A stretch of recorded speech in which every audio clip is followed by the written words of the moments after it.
반갑습니다. 붓다의 복과 지혜입니다. 오늘은 부처님께서 깨달음을 이루신 이후 중생을 교화하시기 위해 펼치신 깊은 방편의 길, 바로 화엄노건방등반야의 4가지 화법을 중심으로 참된 가르침의 의미를 함께 나누고자 합니다. 이 화법은 단순한 설법이 아니라 중생 각자의 근기에 맞춰 진리로 이끄시는 부처님의 자비와 지혜의 여정이라 할 수 있습니다. 그 깊은 뜻을 되새기며 지금 이 시간 여러분과 함께 진리의 빛을 따라 걸어보려 합니다. 자, 그럼 부처님은 화법을 화엄노건방등반야로 깨침의 단계를 삼으셨다. 그 여정을 함께 해볼까요? 부처님께서 4가지 화법으로 제자를 이끄신 이야기. 화엄, 노건, 방등, 반야. 부처님께서 깨달음의 문을 여시다. 부처님께서 보리수 아래서 대도를 이루신 후 그분의 눈에는 세상의 모든 존재가 연꽃처럼 피어나는 가능성을 품고 있음이 보였습니다. 그러나 그 마음은 무겁고도 조심스러웠습니다. 이 깊은 진리를 과연 누가 이해할 수 있을 것인가? 그 깊은 고요 속에서 부처님은 첫 설법을 결심하셨습니다. 먼저 화엄의 법문은 말없이 펼쳐졌습니다. 그것은 한 송이 연꽃이 피듯 거대한 우주의 법계가 부처님 마음에서 그대로 드러난 순간이었습니다. 그러나 그 말씀은 너무도 깊고 넓고 온전했기에 아무도 깨닫지 못했습니다. 하늘의 제석천조차 머리를 조아리며 물러날 뿐이었습니다. 이후 부처님은 걸음을 옮기셨습니다. 녹야원, 5비구가 머물던 숲으로 말입니다. 그곳에서 부처님은 세속의 언어로 중생의 귀에 들릴 수 있는 방식으로 설하셨습니다. 그것이 바로 사성제와 12연기. 그 중생들은 고통을 알고 있었고 그 고통에서 벗어나고자 하는 마음이 있었습니다. 그래서 그 말씀은 곧장 마음에 닿았습니다. 그날 5비구는 첫 제자가 되었고 불교의 법륜은 돌기 시작했습니다. 그러나 중생은 모두 같지 않습니다. 어떤 이들은 작은 진리로는 만족하지 못했습니다. 부처님은 방등의 가르침을 펼치셨습니다. 중생은 모두 부처가 될 수 있다. 그 큰 가르침은 자기를 넘어서 타인을 위한 길을 말했습니다. 그것은 더 높은 자비였고 더 넓은 깨달음의 문이었습니다. 이제 사람들은 나뿐만 아니라 너도 함께 구원받는 길을 보게 되었습니다. 마지막으로 부처님은 반야의 지혜를 설하셨습니다. 겉으로 보이는 현상 너머 본질을 꿰뚫는 지혜, 좋고 나쁨, 옳고 그름을 넘어서는 마음.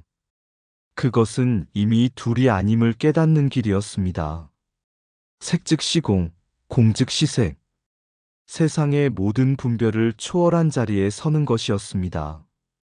이처럼 부처님께서는 화엄, 노건, 방등, 반야, 이 4가지 방편으로 중생을 이끌어 결국 모두가 자기 마음속의 부처를 만나게 하셨습니다.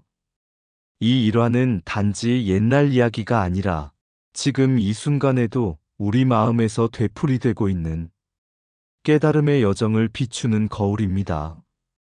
시간과 방편으로 중생을 이끄신 부처님의 자비.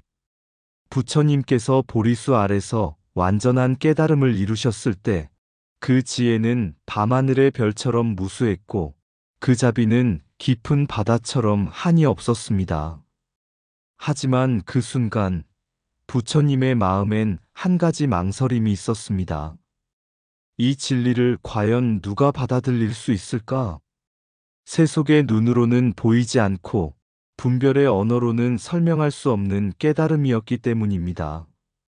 그때 하늘에서 범천이 내려와 간절히 부처님께 말씀드렸습니다.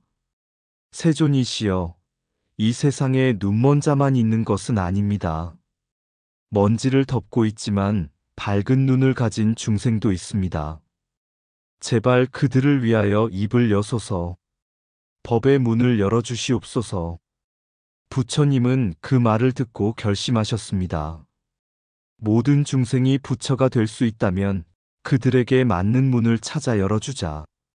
그리하여 부처님은 시간에 따라 가르침을 나누는 지혜, 곧 오시의 교화를 펼치셨습니다.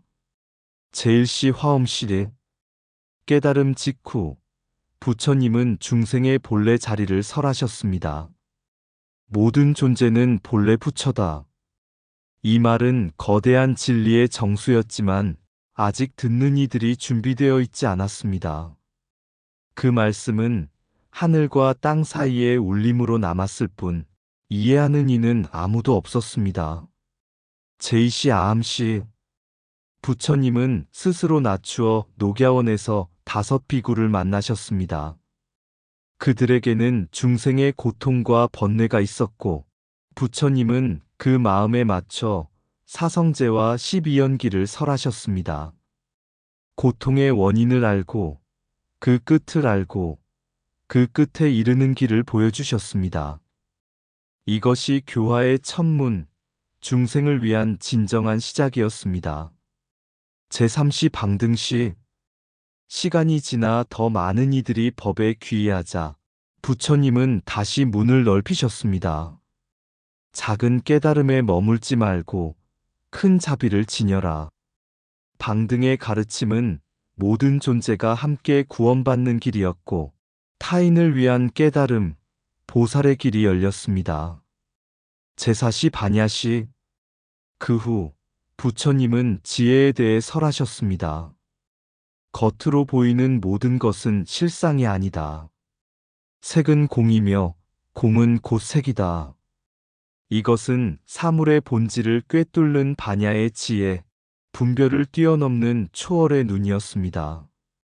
제5시 법화열반시 마지막으로 부처님은 이렇게 말씀하셨습니다. 모든 방편은 단 하나의 목적을 위해 있었느니라. 그대들도 모두 부처가 될 수 있다. 이때 비로소 모든 가르침은 하나로 회통되었고 부처님의 교화는 원만히 마무리되었습니다. 이렇게 부처님은 중생의 근기에 따라 때로는 깊이 있게, 때로는 쉽게 진리의 문을 하나씩 열어주셨습니다. 결국 하나의 진리, 하나의 자비로 귀결되었습니다. 그것이 바로 화법의 참뜻이며 부처님께서 우리를 위해 마련하신 방편의 길이었습니다. 이 이야기는 우리 각자에게 맞는 문이 반드시 있다는 희망, 그리고 그 문을 여는 분이 바로 부처님이심을 알려주는 자비의 일화입니다. 부처는 단 한 가지 진리를 설했지만 중생을 위해 무한한 문을 여셨다. 진리는 하나이나 그에 이르는 길은 중생의 수만큼 존재한다. 깊은 지혜는 침묵 속에 머무르나 자비는 그 침묵마저도 무너뜨린다. 깨달음은 방편으로 향하고 방편은 결국 하나의 깨달음으로 모인다. 화엄은 우주의 참모습을 비추고 노건은 고통 속 중생을 감싸 안는다. 가장 깊은 가르침은 가장 낮은 곳에서 시작된다. 깨달음은 내가 아닌 너를 생각할 때 비로소 완성된다. 화법은 단순한 설법이 아닌 중생의 눈높이에 맞춘 자비의 기술이다. 분별을 넘어선 지혜는 사물의 본질을 꿰뚫 때 그 본질에 머무르지 않는다. 중생은 스스로 부처가 되기 위한 여정 위에 있다. 부처는 그 여정을 밝혀주는 등불이다. 사람마다 마음의 문이 다르기에 부처님은 수천 개의 열쇠를 준비하셨다. 시간에 따라 법을 나누신 이유는 자비는 항상 준비된 자리에 닿기 때문이다. 반야의 지혜는 분별을 버리고 본래의 고요함을 되찾는 일이다. 모든 방편은 진리를 감추는 것이 아니라 진리를 드러내는 또 다른 모습이다. 부처님의 말씀은 소리를 내지 않아도 중생의 마음에 먼저 울린다. 네 가지 문을 지나 깨달음의 길에 이르다. 어느 날 한 젊은 구도자가 부처님께 물었습니다. 세존이시여, 어째서 진리는 하나인데 말씀은 이렇게 다양합니까? 화엄이라 하고 노건이라 하고 방등이라 하고 또 반야라고도 하시니 진리는 하나가 아닌 것입니까? 부처님은 그를 조용히 바라보며 말했다. 진리는 물과 같고 그 물이 담긴 그릇이 다를 뿐이다. 나는 단 한 가지 진리를 설했으나 그릇을 따라 이름이 다르게 되었을 뿐이다. 부처님은 손가락으로 땅에 선을 하나 그으셨다. 이것이 바로 나의 깨달음 이유, 중생을 위한 네 가지 문, 곧 화법이다. 첫째 문 화엄. 내가 보리수 아래서 눈을 떴을 때 우주의 모든 존재가 서로 의존하고 한 존재가 곧 만유요, 만유가 곧 한 존재임을 보았노라. 이는 중생과 부처, 생과 멸, 자아와 세계가 모두 하나임을 밝히는 법계연기의 세계였다. 그러나 이 장엄한 진실을 그 누구도 바로 이해할 수 없었다. 마치 한밤중에 천둥 소리를 들은 것처럼 놀랍지만 의미를 알 수 없는 울림이었다. 둘째 문 노건. 그래서 나는 말을 낮추었다. 사슴들이 노니는 숲, 녹야원에서 다섯 비구에게 사성제와 12연기를 설했다. 고통이 있다. 그 원인이 있다. 그 고통은 사라질 수 있고 그 사라짐에 이르는 길이 있다. 이 말씀은 고통 속에 살아가던 이들에게 등불이 되었고 희망이 되었다. 그날 비로소 중생은 나의 말을 이해하기 시작했다. 그것이 불교의 시작이었다. 셋째 문방등. 그러나 시간이 지나자 제자들은 단지 괴로움을 벗어나는 것을 넘어 타인을 위한 길을 묻기 시작했다. 나는 그들에게 보살의 길, 즉 대승의 가르침을 전했다. 모든 존재는 부처가 될 수 있다. 이제 사람들은 혼자 구원받는 것이 아니라 모두 함께 해탈하는 길을 걸었다. 그것이 바로 방등의 문이었다. 넷째 문반야. 마지막으로 나는 그들에게 겉으로 보이는 세계를 넘어 진실한 지혜에 대해 설했다. 색즉 시공, 공즉 시색이라. 모든 것은 본래 비어 있으며 그 비어 있음은 곧 존재의 충만함이다. 이 지혜는 분별을 뛰어넘은 완전한 인식이었다. 오직 반야의 눈을 가진 자만이 모든 고통에서 벗어날 수 있었다. 부처님은 미소 지으며 덧붙이셨다. 화엄은 진리의 빛을 드러내고 노건은 중생의 고통에 귀를 기울이며 방등은 함께 걷는 길을 열고 반야는 마음의 어둠을 지운다. 이 네 가지 문은 모두 너를 위해 준비된 문이다. 젊은 구도자는 눈을 감고 고개를 숙였다. 그의 마음에 네 개의 문이 동시에 열리는 듯 했다. 그는 이제 진리를 이해하기 시작했다. 다른 듯 같고 같으나 다른 방편의 깊은 자비를. 이 일화는 부처님께서 어떻게 중생의 눈높이에 따라 깨달음의 문을 순차적으로 열어가셨는지 그 깊은 뜻을 담고 있습니다. 진리는 말에 담기지 않지만 자비는 중생을 위해 말을 빌린다. 화엄은 진리의 정수이고 노건은 그 정수를 중생의 귀에 담는 시작이다. 우주는 하나의 꽃과 같고 모든 존재는 그 꽃잎 하나하나이다. 화엄. 고통을 아는 자는 진리의 문턱에 서 있다. 노건. 부처는 먼저 중생의 고통에 귀 기울이고 그 다음 진리를 말한다. 작은 자아를 넘어서 큰 자비로 나아갈 때 그 길이 곧 방등이다. 참된 깨달음은 나만의 해탈이 아니라 모두의 해탈을 바란다. 방등. 반야의 지혜는 겉과 속을 나누지 않고 본질을 꿰뚫는다. 보이는 것에 머무르면 분별이고 보이지 않는 것을 꿰뚫으면 반야다. 중생이 다양한 이유는 부처님께서 다양한 문을 여신 이유이기도 하다. 화엄은 말할 수 없는 진리를 보여주고 노건은 말로 그 진리를 전한다. 모든 중생이 부처가 될 수 있다는 믿음, 그것이 대승의 씨앗이다. 방등. 지혜란 겉모습을 뛰어넘는 힘이다. 분별을 놓는 순간 진실이 보인다. 반야. 진리는 하나이나 듣는 이의 귀는 모두 다르다. 그래서 화법은 방편이다. 진리는 높은 데 있지 않다. 가장 낮은 곳에서 피는 연꽃이 바로 진리다. 노건. 모든 분별을 내려놓은 자리, 반야의 문. 부처님께서 제자들에게 마지막으로 전하신 가르침은 이 세상의 어떤 이치보다도 깊고도 고요한 분별을 넘어선 반야의 지혜였습니다. 어느 날 한 제자가 묻습니다. 세존이시여, 저는 많은 경전을 읽고 사성제와 팔정도 12연기까지 익혔습니다. 그런데 왜 여전히 마음속에 두려움이 있고 옳고 그름에 머뭇거리며 고요하지 못한 것입니까? 부처님은 자애롭게 웃으시며 말씀하셨습니다.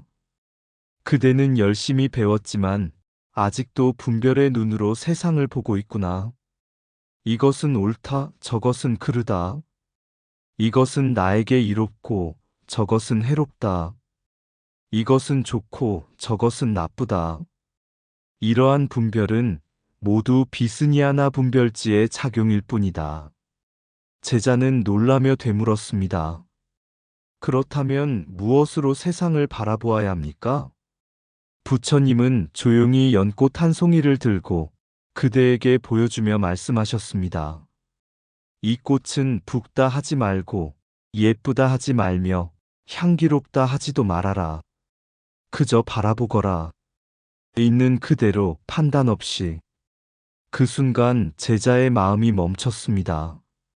말도 생각도 없이 그 꽃이 있는 그대로 존재함을 느낀 것입니다. 이것이 바로 반야의 지혜다. 보이는 것을 통해 보이지 않는 것을 꿰뚫고 분별하지 않음으로써 가장 밝게 깨닫는 지혜. 이 지혜는 단지 배워서 얻는 것이 아니라 모든 분별을 내려놓을 때 자연히 드러나는 본래의 빛이다. 부처님은 말씀을 이었습니다. 내가 화엄으로 깨침을 전했고 노건에서 천마를 했으며 방등으로 대승을 열었다. 그러나 이 모든 가르침은 결국 반야의 문으로 향하는 하나의 길이었다. 너희는 부처가 되기 위해 배우는 것이 아니다. 이미 부처인 그대 자신을 다시 만나는 것이다. 반야는 그 마지막 문이자 모든 문을 열어주는 열쇠다. 이 이야기는 분별지비스니아나와 반야지의 차이를 심오하게 보여주는 법문입니다. 하나는 세상을 나누는 눈, 다른 하나는 세상을 하나로 보는 눈입니다. 그리고 부처님의 모든 가르침은 결국 이 분별을 놓는 자리에 이르게 하기 위함이었습니다. 그것이 바로 부처님의 교화의 목적이며 깨침의 완성이라 할 수 있습니다. 진리는 따로 있는 것이 아니라 분별을 내려놓은 그 자리에 있다. 아는 것은 지식이고 내려놓는 것은 지혜다.